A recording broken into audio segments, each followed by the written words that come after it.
नमस्कार। आज मैं बात कर रही हूँ फणीश्वरनाथ रेणु की प्रसिद्ध कृति मैला आंचल पर। फणीश्वरनाथ रेणु 4 मार्च 1921 को औराही हिंगना फारबिसगंज में पैदा हुए थे। 11 अप्रैल 1977 को इनकी मृत्यु हुई थी। एक हिंदी भाषी साहित्यकार के रूप में इनकी प्रतिष्ठा है। रेणु जी के पहले उपन्यास मैला आंचल को बहुत ख्याति मिली थी, जिसके लिए उन्हें पद्मश्री पुरस्कार से सम्मानित किया गया था। रेणु जी को जितनी ख्याति हिंदी साहित्य में अपने उपन्यास मैला आंचल से मिली, उसकी मिसाल दुर्लभ है। इस उपन्यास की प्रकाशन ने उन्हें रातों रात हिंदी का एक बड़ा कथाकार घोषित करवा दिया। कुछ आलोचक इसे गोदान के बाद हिंदी का दूसरा सर्वश्रेष्ठ उपन्यास घोषित करते हैं। हालांकि विवाद भी कम नहीं है, लेकिन मैला आंचल के प्रकाशन से हिंदी में आंचलिक उपन्यास की धारा का प्रारंभ माना जाता है। इसके पहले, जैसा कि हम सभी जानते हैं, अंचल विशेष को लेकर के उपन्यास लिखे जा रहे थे, लेकिन आंचलिक उपन्यास की श्रेणी में मैला आंचल सर्वप्रथम है। यद्यपि आंचलिक उपन्यास प्रारंभ करने का श्रेय हिंदी में मैला आंचल को जाता है, तथापि आज जब इसके लगभग 60 दशक बीत चुके हैं, तो पर भी उपन्यास के अप्रतिम उदाहरण से हम सभी प्रभावित हैं और इसकी टक्कर का दूसरा उपन्यास हमारी नज़र में नहीं है। मैला आंचल का महत्व केवल एक आंचलिक उपन्यास होने तक ही सीमित नहीं है। यह हिंदी का और भारतीय उपन्यास साहित्य का अत्यंत श्रेष्ठ उपन्यास भी माना जाता है। मैला आंचल का दर्जा क्लासिक रचना का है, जो गोदान के बाद हिंदी के कुछ सर्वश्रेष्ठ उपन्यासों को ही मिला है। मैला आंचल अपने अन्य उपन्यासों में रेणु ने बिहार के मिथिला अंचल को आधार बना करके और भी रचनाएं लिखी, लेकिन वहाँ के सुख दुख, वहाँ के रहन सहन, संस्कृति, लोक जीवन सबका कुशलता से, कलात्मकता से वर्णन किया। लेकिन जो मैला आंचल में उन्होंने शिल्प कौशल दिखाया, वह उन्होंने स्वयं नहीं दोहराया।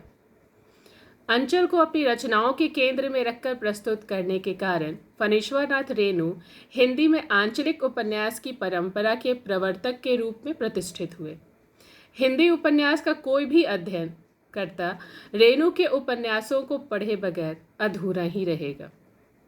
मैला आंचल उपन्यास, इसके पहले इसके आलोचकों ने आंचलिक उपन्यास के रूप में व्याख्या विश्लेषण किया, उससे पहले स्वयं लेखक ने आंचलिक उपन्यास कहकर इसे प्रस्तुत किया।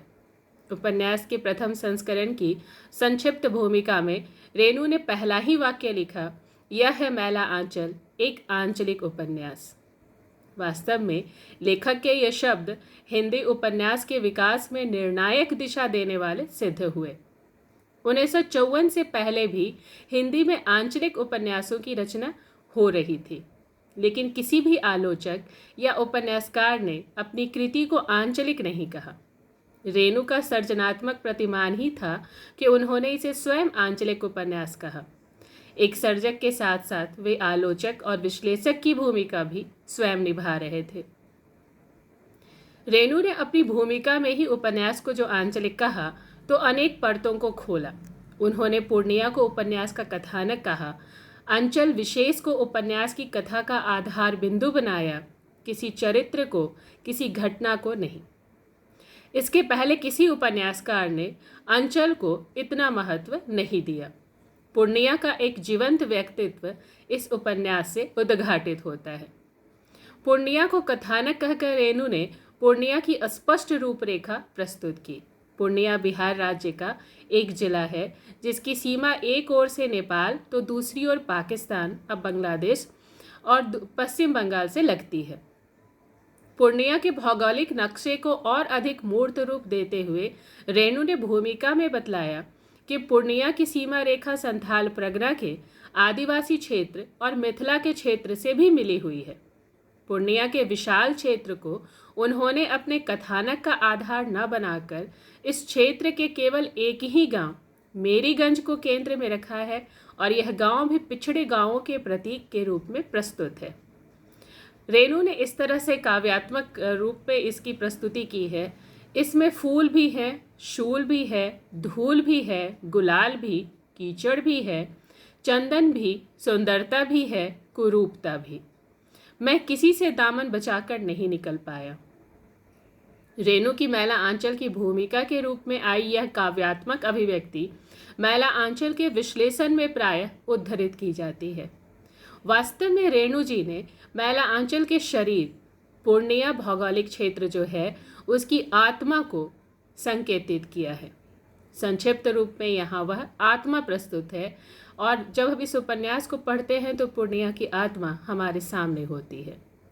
रेणु ने मैला आंचल की कथा को 2 खंडों में करीब 250 पृष्ठों की पुस्तक के रूप में प्रस्तुत किया है। 1946 से 48 के बीच के ऐतिहासिक रूप से संक्रमण काल के अत्यंत महत्वपूर्ण युगखंड को लेखक ने सर्जनात्मक रूप में बांधने का प्रयास किया। करीब 100 वर्ष के ब्रिटिश औपनिवेशिक शासन के बाद 1948 में भारतीय नेताओं के हाथों सत्ता सौंपने का यह ऐतिहासिक कालखंड है। रेणु के उपन्यास की प्रेरणा स्रोत कोई व्यक्ति चरित्र नहीं, ग्रामवासिनी भारत माँ है। उपन्यास के प्रमुख चरित्र डॉक्टर प्रशांत कुमार की भावनाओं में भी यही ग्रामवासिनी माँ रची बसी है। मैला आंचल, धरती माता अभी स्वर्णला है। डॉक्टर प्रशांत के दिल का दर्द रेणु के अपने दिल का दर्द है। रेणु का भाव जगत 1942 के भारत छोड़ो आंदोलन से लेकर 1948 के सत्ता परिवर्तन, स्वतंत्रोत्तर भारत की बनती बिगड़ती तस्वीर से निर्मित है। देश की जनता और विशेषतः ग्रामवासिनी किसान जनता के सुख दुख से रेणु जी का गहरा सरोकार है। इस गहरे सरोकार से ही मैला आंचल की रचना हुई है। आंचलिक उपन्यास की रेणु की कल्पना, अवधारणा विकसित हुई है। देश रेणु के लिए कोई अमूर्त इकाई नहीं है। उनका देश 75% ग्रामीण अंचलों में बसे जन जन से बना है। बिहार के अंचलों का अपना रंग है तो पंजाब के अंचलों का अपना, दक्षिण का अपना रंग है तो पश्चिम का अपना। देश को किसी एक रंग में यांत्रिक रूप से आबद्ध नहीं किया जा सकता। रेणु के मैला आंचल के रूप में जो उभरा है वह कृष्णा सोबती की जिंदगी नामा में नहीं होगा। मैला आंचल की आंचलिकता का संदर्भ यही स्पष्ट होता है कि जब हम उसकी मनोभावना को समझें। अंचल चित्रण के पीछे निहित मनोभावना है अत्यंत गहरा देश प्रेम, और यह देश प्रेम पत्थर की इमारतों से न होकर देश की मूर्त मेहनतकश जनता से है। मैला आंचल के विशेष संदर्भ में यह प्रेम बिहार के पूर्णिया क्षेत्र के मेरीगंज गांव की संघर्षशील जनता से है। मेरीगंज वास्तव में केवल बिहार के एक अंचल विशेष के पिछड़े गांवों की प्रतीक नहीं है। मेरीगंज ग्रामवासिनी भारत माता के धूल भरे मैले आंचल का संपूर्ण चित्र है। इसकी आंचलिकता का यही व्यापक संदर्भ है कि इसमें शूल, फूल, धूल, गुलाल सबको संवेदनशील बना दिया गया है। जब 42 से 48 के कालखंड की पृष्ठभूमि को समझा जाता है, रेणु को इस अंचल विशेष के चित्रण की जो अपेक्षित स्थिति दिखी थी, तब हम उसको समझ पाते हैं। रेणु का यह जो कालखंड है जिसको उन्होंने इस उपन्यास में चित्रित किया है, उल्लेखित किया है, उसकी व्यापक परिस्थितियों के चित्रण पर हम जब विशेष बल देते हैं तो संक्रमणकालीन दौर के संपूर्ण चित्रण को हम पाते हैं। यह जो महत्वपूर्ण उपन्यास है, इसकी आंचलिकता का चित्रण हिंदी में पहली बार हम देखते हैं कि इस तरह से बेहतरीन चित्रण यहाँ पर प्रस्तुत हुआ है। अन्य उपन्यास भी उस सघन चित्रण तक नहीं पहुँच पाए, उस शिखर तक नहीं पहुँच पाए। मैला आंचल में यह बात स्पष्ट है कि उन्होंने आंचलिक उपन्यास की प्रवृत्ति इसमें दर्शाई।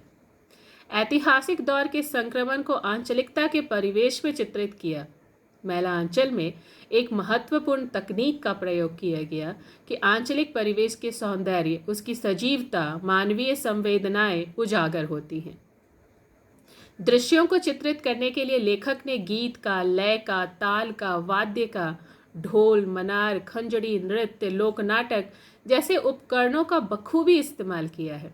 ध्वनि का जैसा जितना सर्जनात्मक उपयोग मैला आंचल में हम देखते हैं, किसी उपन्यास में नहीं है।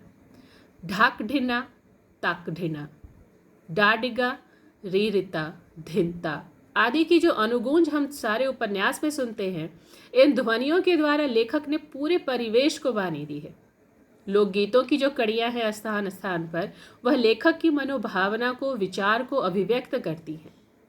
जब मठ के वातावरण को चित्रित करने का आता है संदर्भ, तो प्रातःकाल का कीर्तन होता है, विजक पाठक साहेब बंदगी का अभिवादन होता है, सतगुरु हो कहा जाता है, बार बार यह दोहराया जाता है।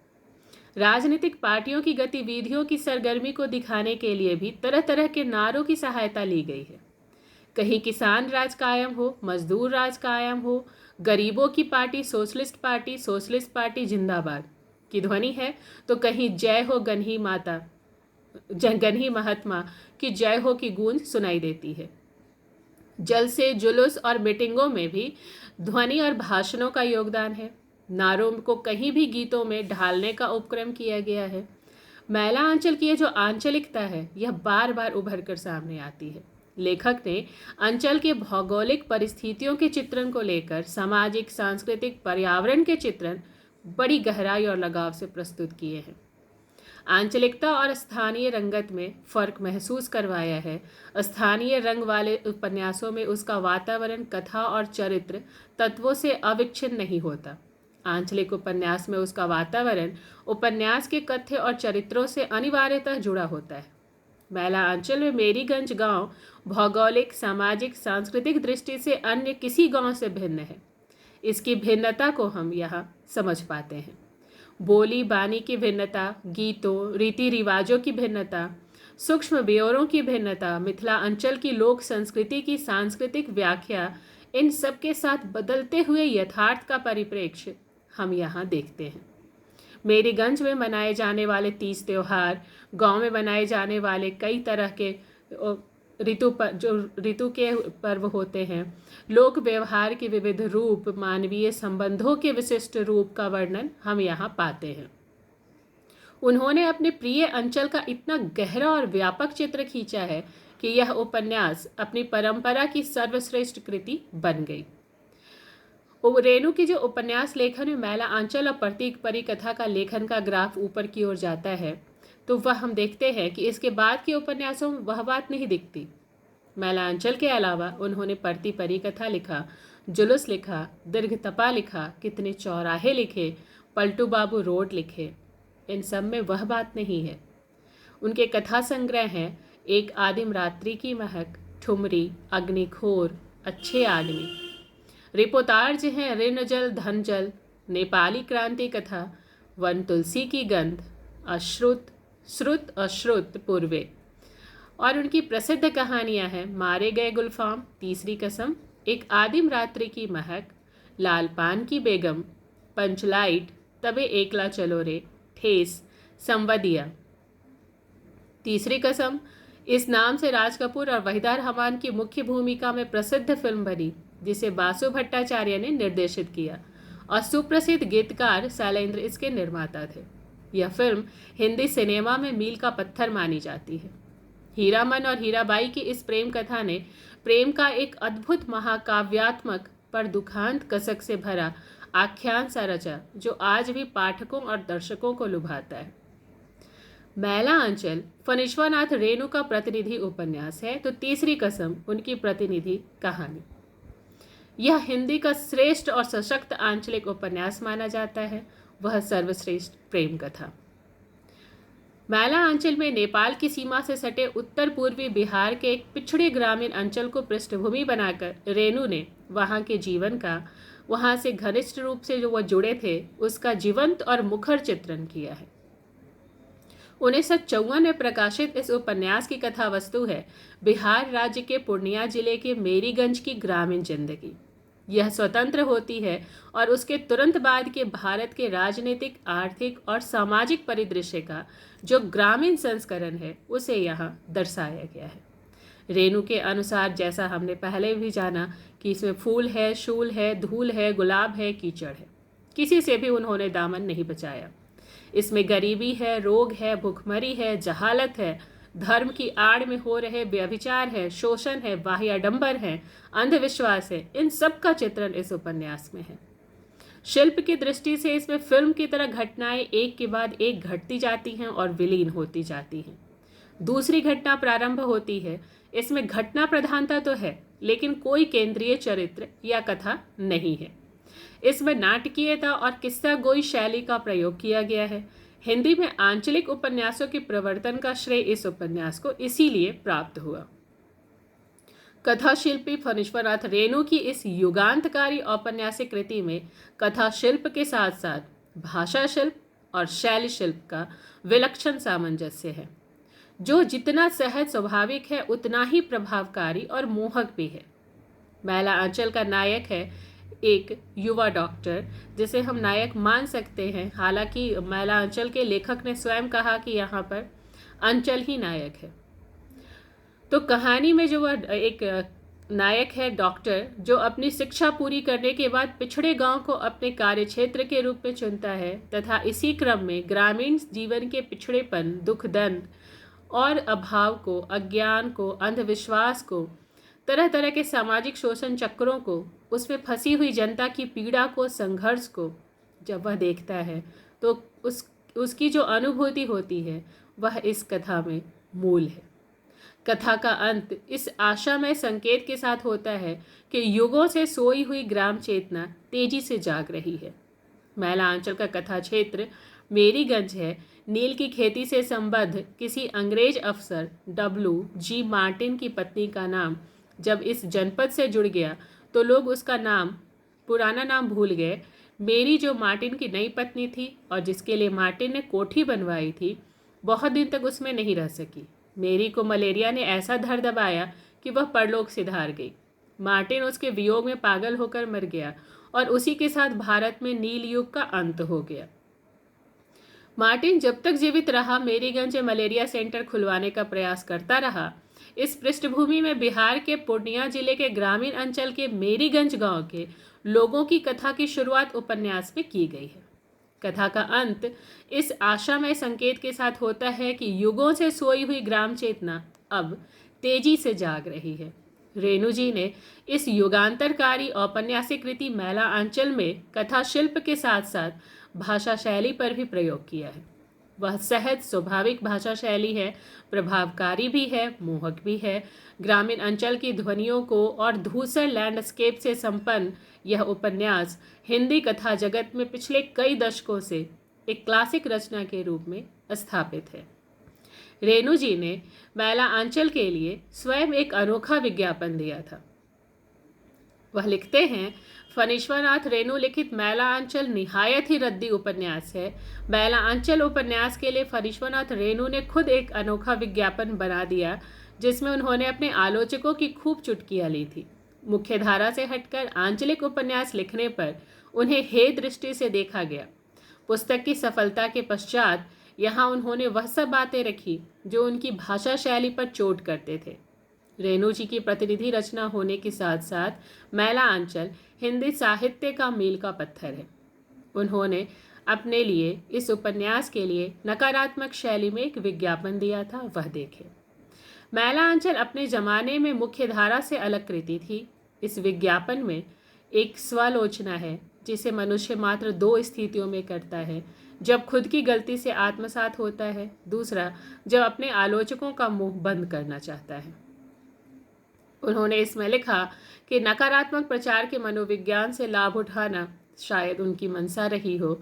मैला आंचल वही उपन्यास जिसमें हिंदी का एक भी शुद्ध वाक्य नहीं है, जिसे पढ़कर लगता ही नहीं कि कथानक की भूमि में सती सावित्री के चरण चिन्हों पर चलने वाली एक भी आदर्श भारतीय नारी नहीं है। मद्य निषेध के दिनों में जिसमें ताड़ी और महुए के रस की इतनी प्रशस्ति गाई गई है कि लेखक जैसे नशे का ही प्रचारक हो। सरकार ऐसी पुस्तकों को प्रचारित ही कैसे होने देती है जी। वही मैला आंचल ना जिसमें लेखक ने न जाने लोकगीतों के किस संग्रह से गीतों के टुकड़े चुराकर जहां तहां चस्पा कर दिए। क्यों जी, इन्हें तो उपन्यास लिखने के बाद ही इधर उधर भरा गया होगा। मैला आंचल हैरत है उन पाठकों और समीक्षकों की अकल पर जो इसकी तुलना गोदान से करने का साहस कर बैठे। उछलाइए साहब उछलाइए, जिसे चाहे प्रेमचंद बना दीजिए, रविंद्रनाथ बना दीजिए, गोरकी बना दीजिए, जमाना ही डुगडुगी पीटने का है। तुमने तो पढ़ा है ना मैला आंचल, कहानी बताओगे? कह सकते हो उसके हीरो का नाम? कोई घटना सूत्र? नहीं ना, कहता ही था न कहानी है न कोई चरित्र, पहले पन्ने से आखिरी पन्ने तक सिर्फ छा सका है ढोल मृदंग। ढोल मृदंग बजाकर एक क्लास जिंदाबाद जरूर किया गया है। पार्टी और क्लस्टर और संघर्क जैक्सन भौंडे शब्द भरकर हिंदी को भ्रष्ट करने का कुप्रयास खूब सफल हुआ है। मुझे तो लगता है कि हिंदी साहित्य के इतिहास में, या यूं कहूं कि हिंदी साहित्यकों को की आंखों में ऐसी धूल झुकाई इसके पहले नहीं हुई होगी। मैला आंचल, मैला आंचल नाम सुनते कान पक गए। धूल भरा मैला सा आंचल। लेखक ने इस धूल की बात तो स्वयं भूमिका में कबूल कर ली। फिर भी अरे, हमने तो यहाँ तक सुना है मैला आंचल नकल है किसी बांग्ला पुस्तक की, और बंगला पुस्तक के मूल लेखक जाने किस लाज से कह रहे हैं नहीं, मैला आंचल अद्वितीय मौलिक कृति है। एक दूसरे समीक्षक ने यह भी कह दिया, जाने कैसे, कि यदि कोई कृतियां एक ही पृष्ठभूमि पर लिखी गई विभिन्न हो सकती हैं तो ये है। पत्थर पड़े हैं उन कुंद जेहन आलोचकों के और तारीफ के पुल बांधने वालों के जो इसे ग्रेट नॉवल कहते हैं।